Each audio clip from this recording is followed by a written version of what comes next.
এত রাত্রে কে ফোন করছে কে জানে। আননোন নাম্বার বাবা, ধরবো না। বাড়িতে সুন্দরী মহিলা হলেই হয়েছে, ব্যাস। কোথা থেকে নাম্বার পায় এরা কি জানে ফোন করা। উফ বাবা রে, তো ফোনই ধরছে না। না, দেখি আরেকবার ফোন করে, এবারও যদি না ধরে এবার মেসেজ করে দেবো, দেখি রিং করে।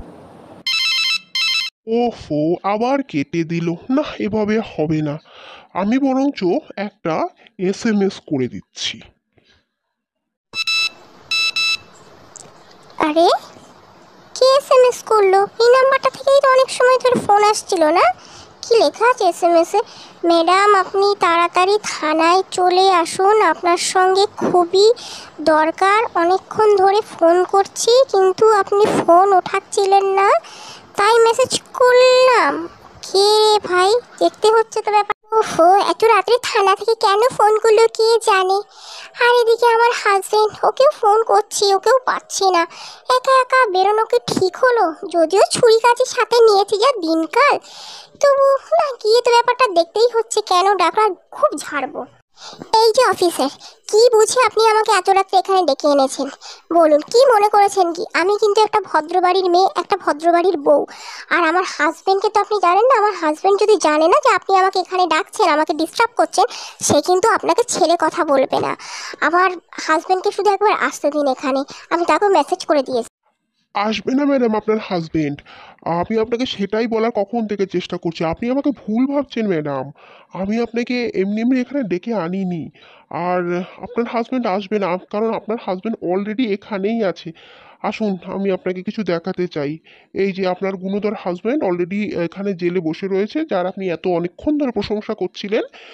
তাকে আমরা অ্যাকচুয়ালি একটা হোটেলে রেড করে তাকে আমরা একদম রেড হ্যান্ড ধরেছি। এই যে সে আপাতত লকআপে আসে। হে হে হে, সুইটু, আমাকে বার করো। आज की रात मजा हुस्न का आंखों से लीजिए, हो महफिल में जाने, लीला दिल की कुर्बानी, तबाही पकी है।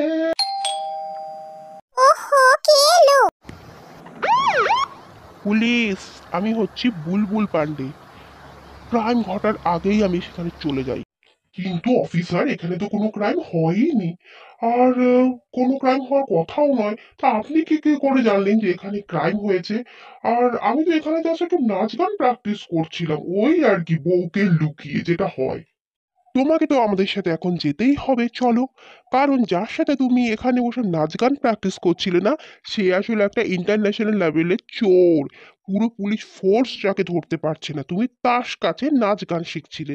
তো এর দাম তো তোমাকে দিতেই হবে ভাই, চলো এখান থেকে। চলো এবার তাড়াতাড়ি বাড়ির নাম্বারটা দিয়ে দাও। বাড়িতে ফোন করে ব্যাপারটাকে জানাতে হবে। তুমি নয়তো ওই লকআপেই থাকতে হবে তোমাকে। বাড়ির কেউ এসে কন্ট্যাক্ট করে তোমাকে যদি ছাড়িয়ে নেয় তো। প্লিজ কাকু গো, আমি হাত জোর করছি, তোমার পায়ে পড়ছি গো। আমাকে আমাকে ছেড়ে দাও পুলিশ কাকু, আমি আর নাচ গান শিখবো না। পুলিশ কাকু প্লিজ বাড়িতে ফোন করো না।